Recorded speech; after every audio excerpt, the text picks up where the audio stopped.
बहुत समय पहले की बात है। एक साहूकार के 7 बेटे और उनकी एक बहन करवा थी।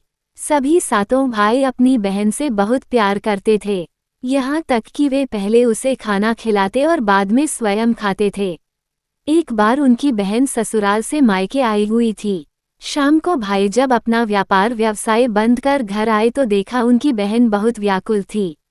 सभी भाई खाना खाने बैठे और अपनी बहन से भी खाने का आग्रह करने लगे, लेकिन बहन ने बताया कि उसका आज करवा चौथ का निर्जल व्रत है और वह खाना सिर्फ चंद्रमा को देखकर उसे अर्घ्य देकर ही खा सकती है।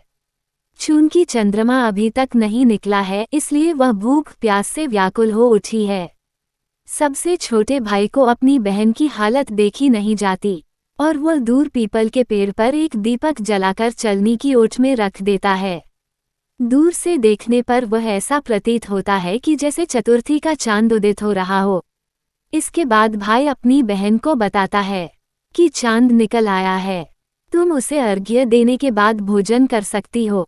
बहन खुशी के मारे सीढ़ियों पर चढ़कर चांद को देखती है, उसे अर्घ्य देकर खाना खाने बैठ जाती है।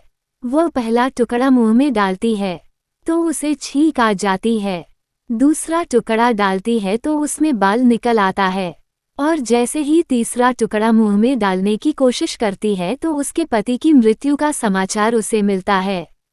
वह बौखला जाती है। उसकी भाभी उसे सच्चाई से अवगत कराती है कि उसके साथ ऐसा क्यों हुआ। करवा चौथ का व्रत गलत तरीके से टूटने के कारण देवता उससे नाराज हो गए हैं और उन्होंने ऐसा किया है। सच्चाई जानने के बाद करवा निश्चय करती है कि वह अपने पति का अंतिम संस्कार नहीं होने देगी और अपने सतीत्व से उन्हें पुनर्जीवन दिलाकर रहेगी। वह पूरे 1 साल तक अपने पति के शव के पास बैठी रहती है, उसकी देखभाल करती है, उसके ऊपर उगने वाली सुईनुमा घास को वह एकत्रित करती जाती है। 1 साल बाद फिर करवा चौथ का दिन आता है। उसकी सभी भाभियां करवा चौथ का व्रत रखती हैं।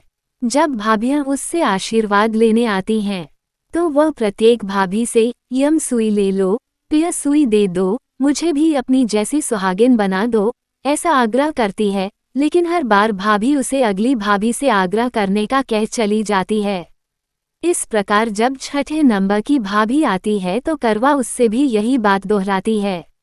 ये भाभी उसे बताती है कि चूंकि सबसे छोटे भाई की वजह से उसका व्रत टूटा था, अतः उसकी पत्नी में ही शक्ति है कि वह तुम्हारे पति को दोबारा जीवित कर सकती है।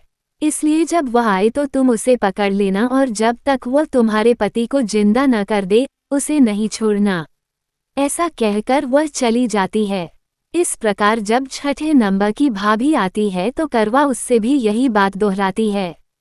ये भाभी उसे बताती है कि चूंकि सबसे छोटे भाई की वजह से उसका व्रत टूटा था, अतः उसकी पत्नी में ही शक्ति है कि वह तुम्हारे पति को दोबारा जीवित कर सकती है। इसलिए जब वह आए तो तुम उसे पकड़ लेना और जब तक वह तुम्हारे पति को जिंदा न कर दे उसे नहीं छोड़ना। ऐसा कहकर वह चली जाती है। सबसे अंत में छोटी भाभी आती है। करवा उनसे भी सुहागिन बनने का आग्रह करती है, लेकिन वह टालमटोली करने लगती है।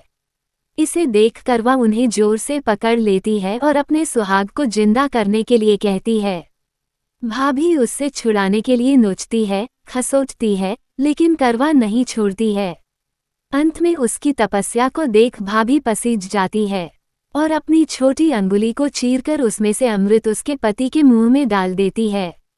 करवा का पति तुरंत श्री गणेश कहता हुआ उठ बैठता है।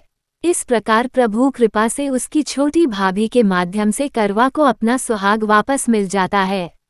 हे श्री गणेश माँ गौरी, जिस प्रकार करवा को चिर सुहागन का वरदान आपसे मिला है, वैसा ही सब सुहागिनों को मिले। ऐसी ही और जानकारी के लिए हमारे चैनल को सब्सक्राइब करें।